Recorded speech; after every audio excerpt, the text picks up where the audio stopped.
Salut amis hackers, c'est Nebran et bienvenue sur Etnaran. Aujourd'hui je vous fais une vidéo pour vous parler un petit peu de ce qui va se passer sur ma chaîne prochainement. Alors j'ai bien compris que même si vous appréciez toutes mes vidéos sur l'impression 3D en tout genre, ce qui m'est le plus demandé c'est quand même la modélisation 3D, des tutos un petit peu comme j'avais fait pour le tuto du N-Spinner. C'est-à-dire où je vous explique vraiment de A à Z comment j'ai fait sur Fusion 360. Alors il faut savoir une chose, c'est que mon niveau en modélisation 3D c'est à peu près... Ouais, c'est pas loin. Faut creuser encore un peu. Oh, un tiroir. Voilà. Donc mon niveau est très bas en modélisation 3D.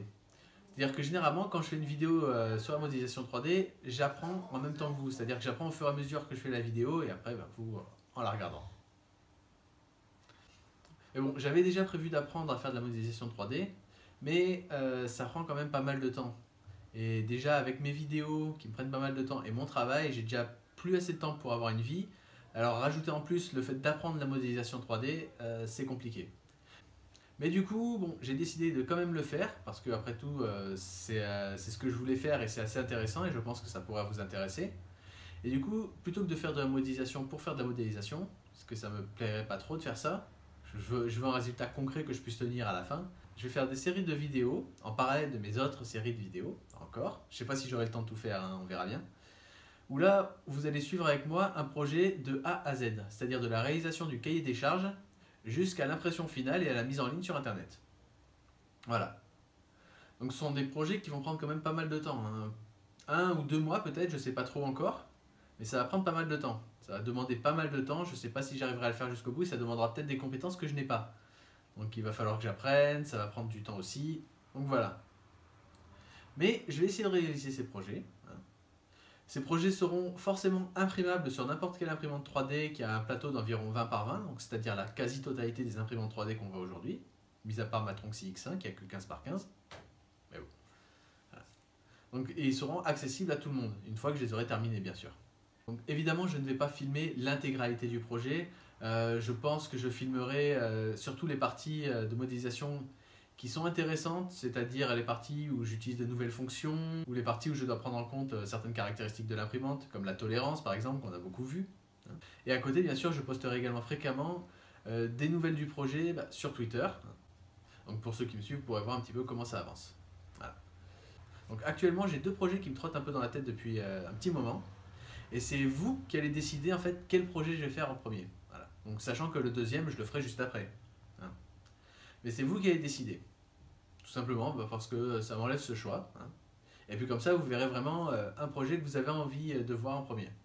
Voilà, tout le monde y gagne. Donc le premier projet que je peux vous proposer, c'est tout simplement un boîtier de contrôle pour imprimante 3D. Donc je vous explique, il y a quelques mois, ma Tronxy 3D C-Star acrylique, enfin l'espèce d'épave qui trône sur mon bureau, a cramé. La carte a cramé et ça faisait même pas 1 an que je l'avais. Et du coup, bon, j'étais un petit peu embêté parce que c'était la seule imprimante que j'avais, c'était avant que j'achète l'année cubique. Et donc ça m'embêtait un petit peu. Du coup je me suis dit, comme j'ai tout le matériel, j'ai des cartes, j'ai des écrans en plus, j'ai des moteurs en plus, j'ai essayé de la remettre en état. Nouvelle carte, nouvel écran, quelques nouveaux moteurs. J'ai pas mal galéré, hein, je vous le cache pas. Mais j'ai obtenu un résultat très moyen, puisqu'elle n'imprime toujours pas, ou très difficilement. Hein. Elle a des sauts de pas, enfin c'est n'importe quoi. Mais bon. Et du coup, en montant la nouvelle carte et tout, je me suis rendu compte à quel point c'était brouillon niveau câble management. Du coup, je me suis dit, ça serait bien de faire comme pour la Duplicator i3 de Wanao, c'est-à-dire en fait avoir un boîtier de contrôle extérieur avec toute l'électronique, l'alimentation, la carte et l'écran. Et du coup, il n'y aurait que les câbles qui sortiraient du boîtier. Non. Et ça me permettrait en fait d'avoir un câble management beaucoup plus propre. Les câbles iraient juste du boîtier jusqu'au moteur ou à la buse ou ce genre de choses. Et il n'y aurait plus de câbles qui traînent partout. Et en plus, c'est plus sûr parce que là, l'alimentation, comme pour beaucoup d'imprimantes 3D en acrylique, elle est collée directement sur une des faces. Ce qui veut dire que vous avez tous les fils de l'alimentation à nu. Alors, on va pas s'amuser à mettre le doigt pour voir si on sent une petite étincelle. Mais si vous avez des gamins, si vous avez des gosses qui se baladent, qui veulent jouer avec l'imprimante 3D de papa, c'est pas forcément très sûr d'avoir ces câbles comme ça qui se baladent. C'est toujours mieux d'avoir ça protégé. Du coup, je me suis dit, ce boîtier de contrôle, ça pourrait être une bonne idée. Donc, il sera complètement imprimé en 3D. sur mon Anycubic, je pense, principalement, puisque j'ai pas d'autres vraies imprimantes 3D qui fonctionnent à ce moment-là. Et il comprendra donc un écran à Full HD graphique pour imprimante 3D, une carte MKS et une alimentation classique. Voilà. Avec un ventilateur à l'intérieur pour tout refroidir. Donc ça, c'était mon premier projet. Le deuxième, j'y pense depuis que j'ai commencé à faire ces vidéos. Voilà. Ce que je voudrais réaliser, c'est un plateau tournant motorisé pour pouvoir en fait prendre des vidéos de mes modèles une fois que je les ai imprimés. Parce qu'à chaque fois que je vous fais un timelapse, après j'arrive et je vous montre le modèle comme ça. Regardez, regardez, il est là. C'est mon Rubik's Cube. C'est pas très pratique. C'est pas très pratique, vous voyez pas super bien le modèle, vous voyez pas super bien les détails. Et j'aimerais bien pouvoir en fait avoir ce genre de plateau tournant où je peux appuyer sur un bouton ou tourner un petit régulateur et il commence à tourner à une certaine vitesse et là j'ai juste à mettre ma caméra, à filmer et vous avez vraiment une très belle vue de ce que je fais. C'est assez pratique et j'aimerais bien réaliser ça.